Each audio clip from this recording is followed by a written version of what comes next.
Kami datang padamu, menyembah di kaki-Mu. Janganlah tolak kami, Tuhanlah kami cari, Tuhanlah kami cari. Berikan pada yang cari rahmat-Mu serta kasih, bebaskanlah tawanan dan berikan kesukaan,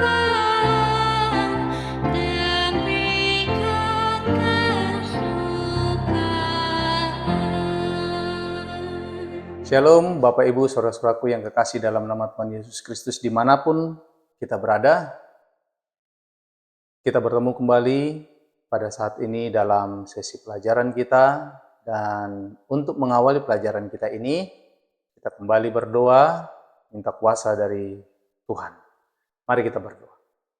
Bapa kami yang di surga, terima kasih untuk anugerah kesehatan yang masih Engkau berikan bagi kami. Terlebih kesempatan yang baik ini kami boleh belajar bersama melalui kanal virtual ini. Kami mohon kiranya kuasa Roh Kudus Tuhan tetap menjadi bagian kami.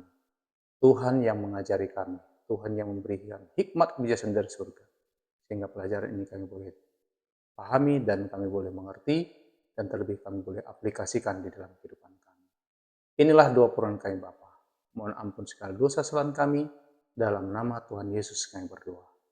Amin. Bapak Ibu Saudara-saudaraku yang kekasih dalam nama Tuhan Yesus Kristus, kita sudah tiba pada pelajaran yang ke-6 pada saat ini. Ya. Dengan judul, Memahami Pengorbanan.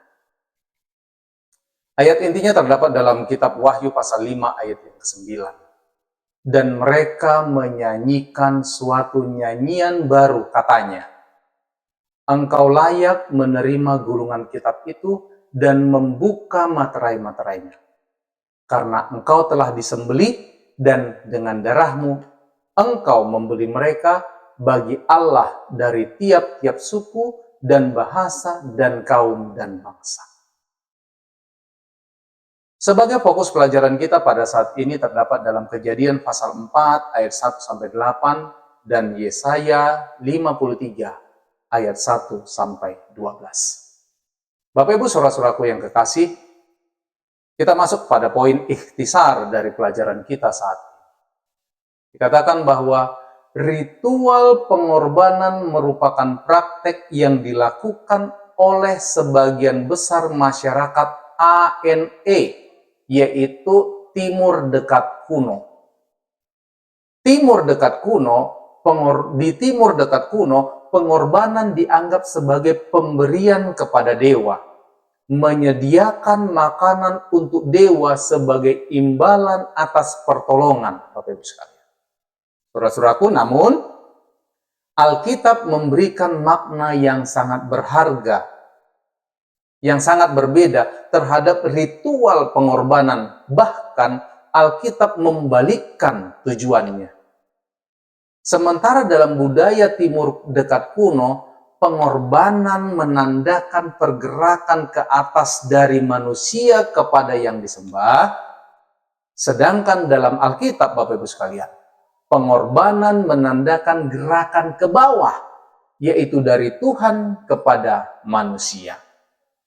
Dalam kepercayaan Timur Dekat Kuno, Bapak Ibu sekalian, dewa menciptakan manusia untuk memiliki para budak yang akan melayaninya dan memberinya makanan. Sebaliknya Bapak Ibu, Allah dalam Alkitab menciptakan manusia dan memberikan mereka makanan. Dalam pelajaran ini, kita akan mempelajari makna Alkitabiah dari sebuah pengorbanan. Makna Alkitabiah dari pengorbanan yang bergantung pada konteks sastra di mana pengorbanan itu muncul. Bapak Ibu Saudara-saudaraku yang kekasih, teks-teks historis yang legislatif cenderung melaporkan peristiwa-peristiwa pengorbanan sebagai ritual dan dengan demikian memberikan makna agama dan etika dari pengorbanan tersebut sebagaimana yang dijalani oleh masyarakat. Di sisi lain, Bapak Ibu Saudara-saudaraku sekalian, teks-teks nubuatan dan puitis ini cenderung berfokus pada makna rohani dan nubuatannya. Kita telah memilih satu teks khusus dari setiap kategori, yaitu pengorbanan historis Kain dan Habel dalam Kejadian pasal 4, dan pengorbanan secara nubuatan hamba yang menderita dalam Yesaya 53, untuk memahami dengan lebih baik makna masing-masing. Kita lanjut pada bagian komentar untuk pelajaran kita ini. Pertama yaitu makna agama dan etika dari pengorbanan. Peristiwa eksplisit pertama mengenai pengorbanan ini menyoroti pertentangan diametral antara Kain dan Habel, Bapak Ibu sekalian. Sementara Kain mengambil persembahannya hanya hasil tanah, Kejadian 4 ayat 3, sebaliknya Habel membawa juga atau sebagai tambahan persembahan bukan hewan, yaitu anak sulung kambing dombanya. Kejadian 4 ayat 4. Oleh karena itu, pengorbanan Habel sesuai dengan perintah Alkitab yang mengharuskan selain persembahan sayur-sayuran juga harus ada hewan korban yang dipersembahkan untuk korban bakaran. Keluaran 29 ayat 39 sampai 41. Mengingat fakta bahwa Habel menjadi gembala kambing domba, Kain menjadi petani, Kejadian 4 ayat 2, Kain, sang kakak, dihadapkan pada sebuah masalah. Ia membutuhkan bantuan adiknya, Bapak Ibu sekalian. Kesombongan Kain mungkin berperan pada pilihannya untuk berkorban dan dalam tindakan-tindakan selanjutnya. Kisah Alkitab mengatakan bahwa Tuhan mengindahkan Habel dan korban persembahannya itu. Tetapi Kain dan korban persembahannya tidak diindahkannya. Kejadian 4 ayat 4 dan 5. Teks Alkitab tidak menjelaskan mengapa persembahan Habel diterima dan persembahan Kain tidak, Bapak Ibu sekalian. Namun, sejumlah petunjuk dalam teks tersebut menunjukkan hal berikut ini. 1. Perhatian pertama Allah adalah orang yang memberi persembahan. Seperti yang ditunjukkan oleh terjemahan harfiah berikut ini. Allah menaruh perhatian kepada Habel. Karena itu, ia menaruh perhatian kepada persembahannya. Tetapi ia tidak menaruh perhatian kepada Kain. Karena itu, ia tidak menaruh perhatian kepada persembahannya. Terjemahan ini, Bapak Ibu, menunjukkan bahwa alasan penolakan atau penerimaan Allah atas persembahan itu terutama terletak pada kondisi rohani orang tersebut, bukan pada persembahannya. Disebut dengan istilah perse dalam kitab Mika 6 ayat 7 dan 8 dan Yesaya 1 ayat yang ke-11. Yang kedua, Bapak Ibu sekalian, sementara Kain mempersembahkan kepada Allah, Habel hanyalah mempersembahkan. Frasa kepada Allah tidak ada dalam hubungannya dengan Habel. Sementara Kain menganggap persembahannya sebagai persembahannya kepada Allah, perhatian Habel pada dasarnya tertuju pada makna pengorbanan itu sendiri, yaitu pemberian Allah kepadanya. Sementara Kain memandang agamanya sebagai gerakan ke atas kepada Allah, Habel memahaminya sebagai gerakan ke bawah dari Allah. Yang ketiga, sementara Habel memilih dari bekorot, yaitu buah sulung, yaitu yang paling berharga pada musim itu, menurut hukum Taurat Musa, Keluaran 23 ayat 19, Kain mengambil buah apa saja dari tanah itu. Persembahan Kain, Bapak Ibu sekalian, adalah ekspresi dari usaha manusia kepada Tuhan. Sedangkan persembahan Habel adalah ekspresi dari kebutuhan manusia akan keselamatan dari Tuhan. Yang keempat, Bapak Ibu sekalian, persembahan Habel ini berkaitan dengan janji anak domba mesianis dalam Kejadian 3 ayat 15. Yang akan dikorbankan untuk menyelamatkan dunia, sedangkan persembahan Kain adalah ritual yang kosong dan tidak bermakna. Perhatikan Bapak Ibu sekalian bahwa perbedaan yang sama ini muncul antara pakaian manusia dan pakaian Allah terdapat dalam Kejadian pasal 3 ayat yang ke-7. Ketika Adam dan Hawa menggunakan tanaman yang tersedia bagi mereka untuk menutup diri mereka, sedangkan Allah menggunakan pakaian yang mengimplikasikan pengorbanan hewan. Lihat dalam Kejadian 3 ayat 21. Yang kelima, pada akhirnya kurangnya hubungan rohani yang benar yang dimiliki Kain mencapai klimaksnya pada tindakan pembunuhan. Karena Kain terputus dari Allah Bapa, ia kehilangan hubungannya dengan saudaranya. Karena Kain terputus pembunuhan saudara ini menggambarkan bagaimana dosa bekerja, Bapak Ibu sekalian.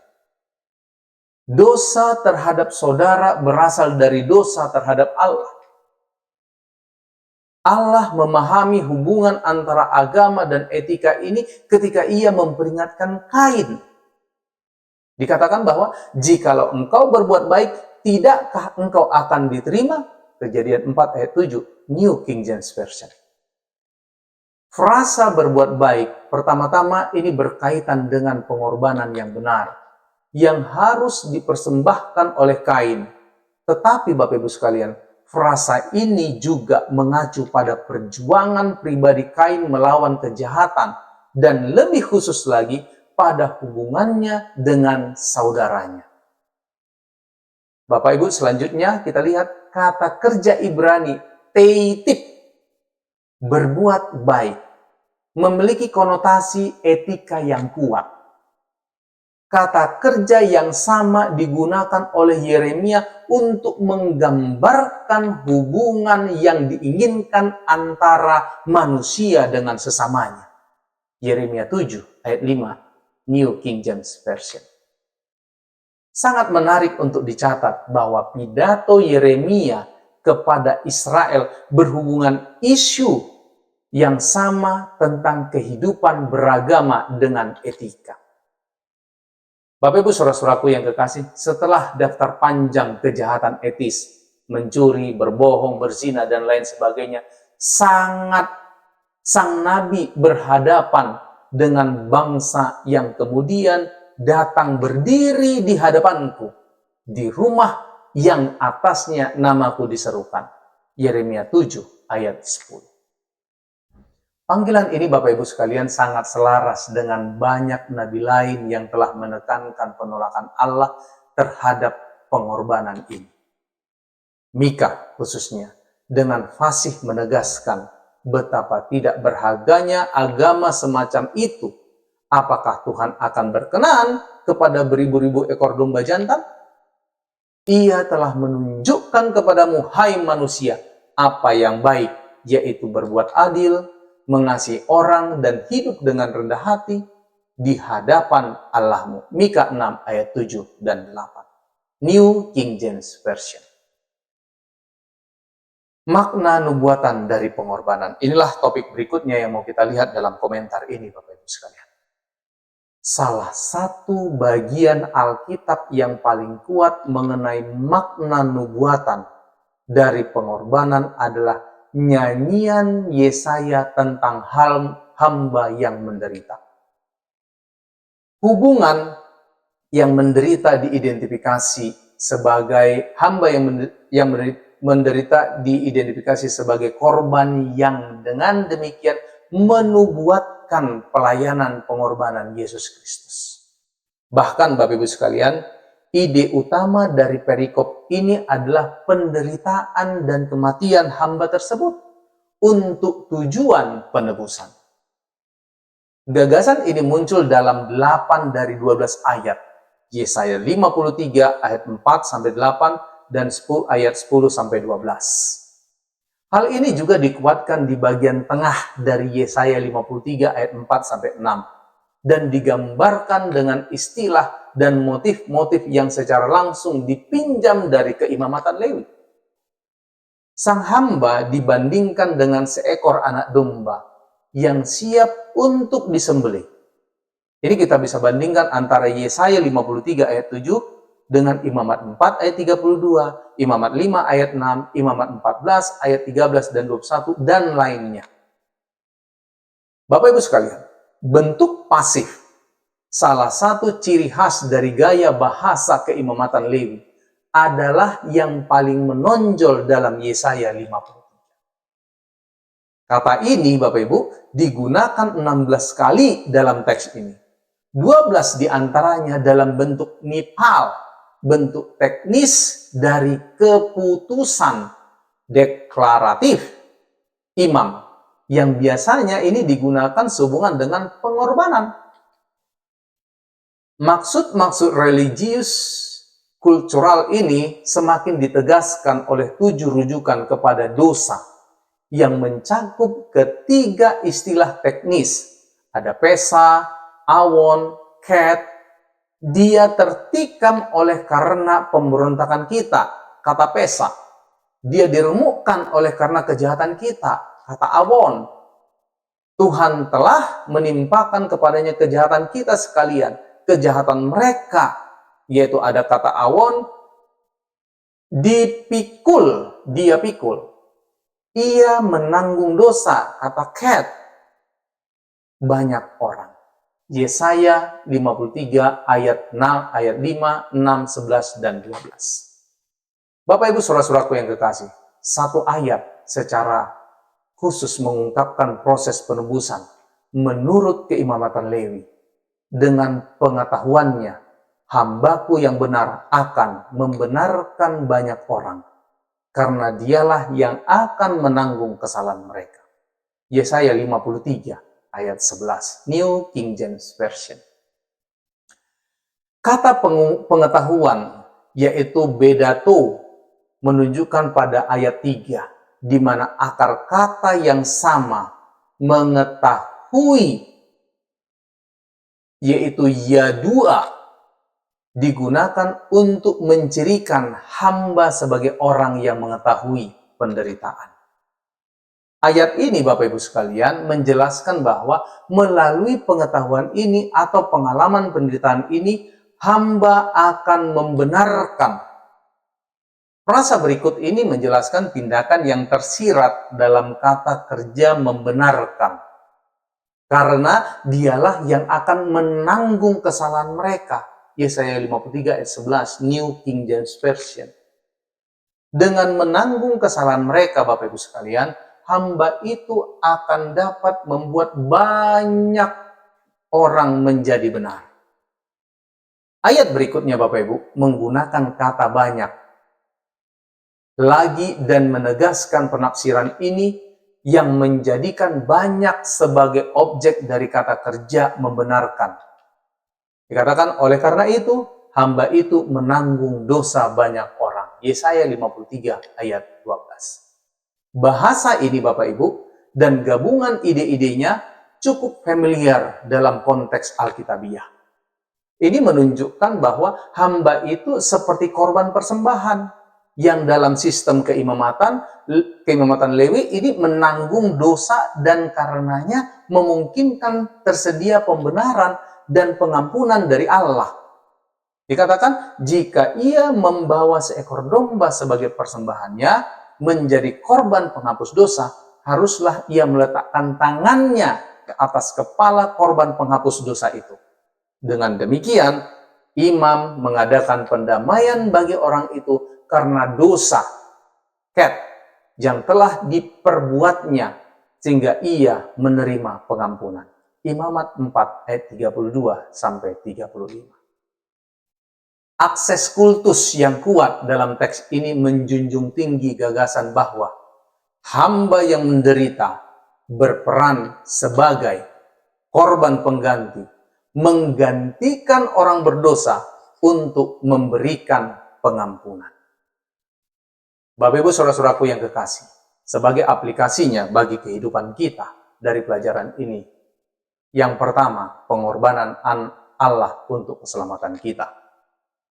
Kita bisa baca Filipi 2 ayat yang ke-7. Renungkanlah ungkapan ini Bapak Ibu sekalian. Mengosongkan dirinya sendiri. Bagaimana kerelaan Allah untuk menjadi bukan siapa-siapa diterapkan dalam hubungan kita dengan sesama tetangga atau kerabat kita? Seberapa siapkah kita untuk menjadi bukan siapa-siapa, mengosongkan diri kita demi kemajuan rekan kerja kita atau pertumbuhan anak kita? Tuhan memberkati. Mari kita akhiri pelajaran kita pada saat ini dengan berdoa. Bapa kami yang di surga, terima kasih untuk anugerah-Mu, kasih-Mu, yang mengajarkan kami, yang mengingatkan kembali kepada kami. Bagaimana pengorbanan Tuhan, mengosongkan dirinya, menganggap dirinya bukan siapa-siapa, demi dapat berkorban, menyelamatkan, dan memberikan pengampunan kepada kami manusia. Terima kasih Tuhan untuk anugerah-Mu yang begitu luar biasa. Dan kami akan percaya anugerah Tuhan begitu melimpah dalam kehidupan kami. Saat ini kami mendoakan seluruh umat-umat Tuhan yang turut belajar firman Tuhan melalui kanal virtual ini ya Tuhan. Dimanapun mereka berada, kiranya Tuhan memberkati mereka. Tuhan yang menguasai mereka dengan kuasa Roh Kudus. Tuhan yang merahmati mereka dengan hikmat jaseng dari surga. Sehingga pelajaran demi pelajaran yang didapatkan, ini boleh membuat kekuatan iman semakin bertumbuh. Menjadi pengharapan yang teguh. Di saat mereka menghadapi pergumulan kehidupan mereka, mereka boleh terus bergantung ke dalam tangan Tuhan. Dan di saat mereka bergumul dalam usaha pekerjaan mereka boleh mendapatkan berkat anugerah Tuhan. Dan kebutuhan hidup mereka boleh dicukupkan. Yang bergumul di dalam kesehatan, biarlah Tuhan yang menyembuhkan mereka. Bapa kami yang di surga, biarlah di pertemuan yang akan datang, kami boleh bersama-sama kembali untuk belajar melalui kanal virtual. Kami boleh lebih dikuatkan di dalam iman dan kepercayaan dan terlebih pengetahuan akan Allah. Inilah doa permohonan kami Bapa, mohon ampun segala dosa kami. Kehendak mulai yang terjadi dalam hidup kami persembahkan doa permohonan kami ini hanya melalui anak Yesus Kristus yang menjadi Tuhan dan Juru Selamat kami. Amin.